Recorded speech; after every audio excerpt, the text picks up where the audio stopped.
প্ৰতি এই ধৰ্ম সংস্কৃতিৰ প্ৰতীক আৰু সংবিধান এটা যুৱ সংগঠনে শুনাই আমাৰ এই সংবিধান আৰু প্ৰতীক। শ্ৰীমন্ত শংকৰদেৱ সংঘৰ ইতিমধ্যে এটি ডাঙৰ সংকটৰ সন্মুখীন হৈছে। শ্ৰীমন্ত শংকৰদেৱ সংঘৰ অসম আহোম সম্প্ৰদায়ৰ যুৱ পৰিষদ উদীপ্ত গগৈ নামৰ ব্যক্তিৰ দ্বাৰা ইতিমধ্যে শ্ৰীমন্ত শংকৰদেৱ সংঘৰ সংবিধান প্ৰতীক ইতিমধ্যে জুই জ্বলাইছে সোণাৰী চহৰত। আৰু সেই বিষয়টোক লৈ পেলানি শ্ৰীমন্ত শংকৰদেৱ সংঘই ইতিমধ্যে অসমৰ গোটেইবিলাক জিলাতে প্ৰতিবাদ সাব্যস্ত কৰিছে। আৰু সংবিধান আৰু শ্ৰীমন্ত শংকৰদেৱ সংঘৰ প্ৰতীক এয়া শ্ৰীমন্ত শংকৰদেৱ সংঘৰ সংগীসকলৰ ভকতসকলৰ হিয়াৰ আমঠু স্বৰূপ। আৰু যি সংবিধানক লৈ পেলানি শ্ৰীমন্ত শংকৰদেৱ সংঘই আজি 100 বছৰ এই দৰ্শনটোক লৈ পেলানি আপোনাৰ শ্ৰীমন্ত শংকৰদেৱ সংঘ আগবাঢ়িছে।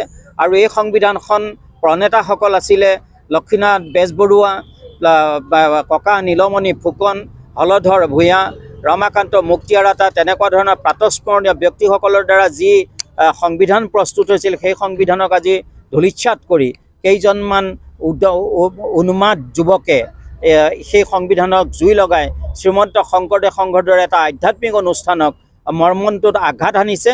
আৰু এই আঘাত সহ্য কৰিব পৰা নাই শ্ৰীমন্ত শংকৰদেৱ সংঘৰ আবাল বৃদ্ধ বনিতা সেৱক সেৱিকা সমস্তজনে সকলোৱে আৰ্তনাদত ভুগিছে।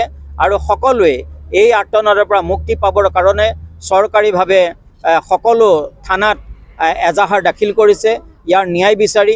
আৰু আমি মৰিগাঁও জিলা শাখাৰ পৰা আমি আহ্বান জনাওঁ, আজি আমি থানাত ইতিমধ্যে মৰিগাঁও জিলা শাখাৰ এই পূব পশ্চিম প্ৰান্তৰ আপোনাৰ পশ্চিম আঞ্চলিক শাখা, জাগিৰোড সদৰ আঞ্চলিক শাখা, 2খন আঞ্চলিক শাখাৰ আমি এজাহাৰ ইয়াতে দাখিল কৰিছোঁ আজি জাগিৰোড থানাত।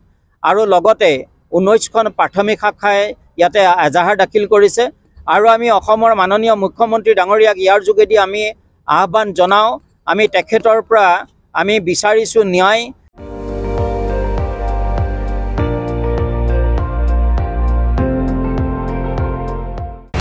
আপুনি চাই আছে ND24, সৰ্বশ্ৰেষ্ঠ নহয় সৰ্বোত্তমৰ দৌৰ।